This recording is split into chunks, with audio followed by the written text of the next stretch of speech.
Hello दोस्तों, स्वागत करते हैं अपने study channel study with @p में।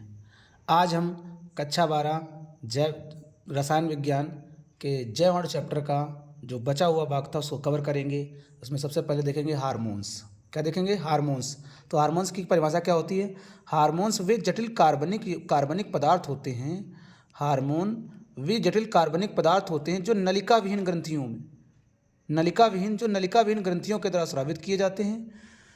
हार्मोन वे जटिल कार्बनिक पदार्थ हैं जो नलिकाविहीन ग्रंथियों के द्वारा स्रावित किए जाते हैं तथा जो सजीवों में होने वाले विभिन्न जैव रासायनिक अभिक्रियाओं जैसे वृद्धि, विकास, प्रजनन आदि का नियमन और नियंत्रण करते हैं। हार्मोन्स कहलाते हैं।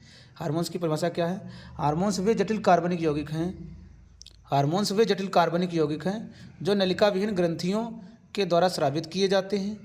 हार्मोन वे जटिल कार्बनिक यौगिक हैं जो नलिकाविहीन ग्रंथियों के द्वारा स्रावित किए जाते हैं तथा सजीवों में होने वाली विभिन्न जैव रासायनिक अभिक्रियाओं जैसे वृद्धि, विकास, प्रजनन आदि का नियमन और नियंत्रण करते हैं। क्या कहलाते हैं? हार्मोन्स कहलाते हैं। हार्मोन्स को हम रासायनिक दूत भी कहा जाता है। हार्मोन्स को क्या कहा जाता है? रासायनिक दूत भी कहा जाता है। तो ये लिख सकते हैं, ये भी लिख लेना। हार्मोन्स को क्या कहा जाता है? रासायनिक दूत कहा जाता है। इनकी सूक्ष्म मात्रा भी प्रभावी होती है। इनकी सूक्ष्म मात्रा भी सजीवों में प्रभावी होती है और कार्य समाप्ति के बाद इन्हें नष्ट कर दिया जाता है। कार्य समाप्त हो जाएगा हार्मोन्स का, तो इनको नष्ट कर दिया जाता है। और भी याद रखना, हार्मोन्स की कमी और अधिकता दोनों सजीवों के लिए हानिकारक होती है। हार्मोन्स की कमी और अधिकता दोनों सजीवों के लिए हानिकारक होती है। अब हम बात करते हैं हार्मोन्स का वर्गीकरण। तो हार्मोन्स को मुख्यतः 3 भागों में बांटा गया है। Number 1 steroid hormones, polypeptide hormones और एमीन हार्मोन्स। कौन? स्टेरॉइड, पॉलीपेप्टाइड और एमीन हार्मोन्स।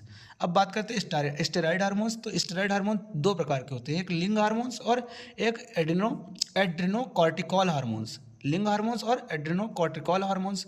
अच्छा, लिंग हार्मोन्स 3 प्रकार के होते हैं, एक एस्ट्रोजन्स और प्रोजेस्टेरोन। एंड्रोजन्स, एस्ट्रोजन्स और प्रोजेस्टेरोन्स। अब यदि हम पॉलीपेप्टाइड हार्मोन्स की बात करें तो ये होते हैं 4 प्रकार के, इंसुलिन, ग्लाइकोगन, ऑक्सीटोसिन, वैसोप्रेसिन।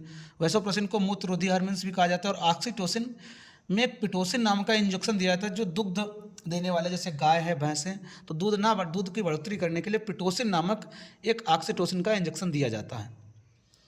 फिर एमीन हार्मोन्स 2 हैं, एक है थायरॉक्सिन हार्मोन्स और एड्रेनलिन हार्मोन्स। तो ये हार्मोन्स के बारे में बताया। तो हार्मोन्स 3 प्रकार के, स्टेरॉइड, पॉलीपेप्टाइड, एमीन। एमीन के 2 प्रकार, स्टेरॉइड के 2 प्रकार और लिंग हार्मोन्स के 3 प्रकार। इंसुलिन हार्मोन्स, ग्लूकागॉन, ऑक्सीटोसिन और वैसोप्रेसिन ये पॉलीपेप्टाइड हार्मोन्स के प्रकार हैं। अब हम विटामिन के बारे में देखते हैं। विटामिन जो शब्द है वो 2 शब्दों में मिलकर बना है, एक विटल और एमीन। कितने शब्दों से बना है? विटल और एमीन। ध्यान देना, प्रारंभ में एमीन में क्या होता था, वो विटामिन में अंतिम शब्द एमीन लगा होता था, लेकिन अब विटामिन जो पाए गए उनमें एमीन शब्द नहीं है। तो विटामिन जो है वो 2 शब्दों से मिलकर बना है, एक है विटल और एक अमीन। अच्छा, विटामिन शब्द की खोज किसने की थी? शब्द की सर्वप्रथम प्रयोग किसने किया था? फंक नामक वैज्ञानिक ने। विटामिन शब्द का सर्वप्रथम प्रयोग फंक नामक वैज्ञानिक ने 1912 ईस्वी में किया था। विटामिन को हम अतिरिक्त आहार कारक भी कहा जाता है। विटामिन को क्या कहा जाता है? अतिरिक्त आहार कारक भी कहा जाता है। अब विटामिन की परिभाषा कहते हैं तो ऐसे कार्बनिक यौगिक जो स्वास्थ्य तथा और शारीरिक वृद्धि और पाचन क्षमता को बनाए रखते हैं। ऐसे कार्बनिक यौगिक जो स्वास्थ्य और शारीरिक वृद्धि और पाचन क्षमता को बनाए रखने में सहायता प्रदान करते हैं, विटामिन कहलाते हैं। जो स्वास्थ्य, शारीरिक वृद्धि और पाचन क्षमता को बनाए रखने में सहायता प्रदान करते हैं, क्या कहलाते हैं? विटामिन कहलाते हैं। विटामिन की कमी से होने वाले रोगों को हम क्या कहते हैं? हीनताजन्य रोग कहते हैं। क्या कहते हैं? हीनताजन्य रोग कहते हैं। विटामिन यदि वर्गीकरण की बात करें तो विटामिन 2 प्रकार के होते हैं, एक जल में घुलनशील विटामिन और एक वसा में घुलनशील विटामिन। जल में घुलनशील विटामिन कौन से हैं? BC। यदि भूल जाना तो याद रखना WBC। W का मतलब है वाटर, BC मतलब जल में घुलनशील। बाकी ADEK जो है वो वसा में घुलनशील विटामिन है। अब हम बात करते हैं विटामिनों के एक एक के बारे में। अब हम विटामिन का वर्गीकरण देखते हैं। तो विटामिन, जैसे विटामिन ए है, तो विटामिन ए का रासायनिक नाम क्या है? रेटिनॉल। विटामिन ए को हम संक्रमण रोधी विटामिन भी कहते हैं। विटामिन ए को हम क्या कहते हैं? संक्रमण रोधी विटामिन। अच्छा, विटामिन ए के स्रोत क्या है? मछली का यकृत है, तेल है, गाजर है, मक्खन है, दूध है। तो हम मक्खन, दूध, तेल को हम मुख्यतः जरूर लिखेंगे। तो ये विटामिन ए के प्रयोग मुख्यतः हैं। विटामिन ए की कमी से कौन कौन से रोग हो जाएंगे? तो जीरोप्थैलेमा, जो आँख की कॉर्निया संबंधी, आँख की कॉर्निया कठोर हो जाती है, या नाइट ब्लाइंडनेस, रात्रि अंधता, नाइट ब्लाइंडनेस, रतौंधी जिसे कहते हैं, तो ये रोग विटामिन ए की कमी से होता है, मुख्यतः वैसे रतौंधी रोग का। इसका सूत्र वह कहा जाए तो C20H29OH इसका रासायनिक सूत्र होता है। अब बात करते हैं विटामिन B1। तो विटामिन B1 का रासायनिक नाम क्या होता है? थायमीन। इसे हम तंत्रिका शोधरोधी विटामिन भी कहते हैं। इसके स्रोतों की बात करें तो खमीर है, दूध है, हरी सब्जियां हैं, दालें हैं, इसके प्रमुख स्रोत हैं। इसकी कमी से कौन कौन सा रोग हो जाता है?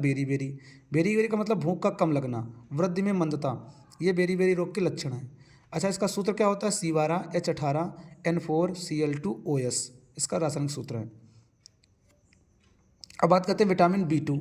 विटामिन B2 का रासायनिक नाम क्या है? राइबोफ्लेविन। या इसके स्रोत क्या है? दूध, अंडे की सफ़ेदी, जंतुओं का यकृत, गुर्दा। इसकी कमी से कौन सा रोग हो जाता है? किलोसिस रोग हो जाता है, मतलब होठ फटने लगते हैं, होठ के किनारे फटने लगते हैं।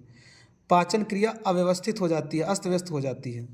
तो ये इसके प्रमुख है। त्वचा में जलन उत्पन्न होती है। इसका सूत्र C17H20N4O6 होता है। अब बात करते हैं B3 की। तो B3 को हम पेंटोथोनिक अम्ल भी कहते हैं। इसका स्रोत खमीर है, जंतुओं के यकृत हैं, गुर्दे हैं। इसकी कमी से मुर्गियों में डर्मेटाइटिस, परों की कठोरीकरण आ जाएगा, मुर्गियों की प्रजनन क्षमता में कमी आ जाएगी। ये इसके प्रमुख स्रोत हैं। इसका सूत्र देखा जाए तो C9H17O5 और N होता है। अब बात करते हैं विटामिन B5 को हम निकोटिनिक अम्ल भी कहते हैं, और इसे हम पेलाग्रा निरोधी विटामिन भी कहा जाता है, PP विटामिन। इसके स्रोत यीस्ट है, चावल है, मक्का है, जौ है, मशरूम है, इसके प्रमुख स्रोत हैं। इसे पेलग्रा भी बताया था, पेलग्रा निरोधी से विटामिन का, तो इससे पेलग्रा रोग हो जाता है। अब बात करते हैं विटामिन B6 की। तो विटामिन B6 को हम क्या कहते हैं? पायरिडॉक्सिन भी कहते हैं। इसके स्रोत खमीर, दूध, अंडा, अंडा मतलब पीला भाग, दाल, चना, ये इसके प्रमुख हैं। इसकी कमी से मरोड़ पड़ना, ये इसकी कमी से रोग होता है। विटामिन B9 को हम फॉलिक अम्ल भी कहते हैं। क्या कहते हैं? रासायनिक नाम फॉलिक अम्ल। इसके स्रोत क्या है? यीस्ट, डेयरी उत्पादन वाले जितने भी पदार्थ हैं, संतरा, यकृत, ये इसके प्रमुख स्रोत हैं। इसकी कमी से रक्त अल्पता रोग हो जाता है। अब विटामिन B12 की बात करते हैं। तो विटामिन B12 को हम साइनोकोबालामिन कहते हैं। क्या कहते हैं? साइनोकोबालामिन। इसके स्रोत की बात करें तो मांस, मछली, अंडा, दही, इसके प्रमुख स्रोत हैं। इसकी कमी से क्या होता है? प्रभावी रक्त अल्पता हो जाता है, RBC में कमी आ जाती है, RBC में हीमोग्लोबिन की कमी पड़ जाती है। तो ये विटामिन B12 के कमी से रोग। विटामिन C को हम एस्कॉर्बिक अम्ल भी कहते हैं। इसके स्रोतों की बात करें तो फल, हरे जितने भी खट्टे फल, आंवला, हरी पत्ती सब्जियाँ, नींबू, इसकी कमी से स्कर्वी रोग, मसूड़ों में रक्त का बहना, इसकी कमी से रोग। विटामिन D, इसको हम कैल्सीफेरॉल भी कहते हैं। सूर्य के प्रकाश, इसके स्रोतों की बात करें तो सूर्य का प्रकाश, मछली, अंडा, इसके प्रमुख स्रोत हैं। इसकी कमी से रिकेट्स, बच्चों में रिकेट्स, और वयस्कों में ऑस्ट्रोमेलेसिया वयस्कों में, या अस्थि मृदुता कहते हैं। जोड़ों में दर्द बना रहता है, तो ये क्या है? अस्थि मृदुता है रोग। विटामिन E को टोकोफेरॉल भी कहा जाता है। रासायनिक नाम क्या है? टोकोफेरॉल।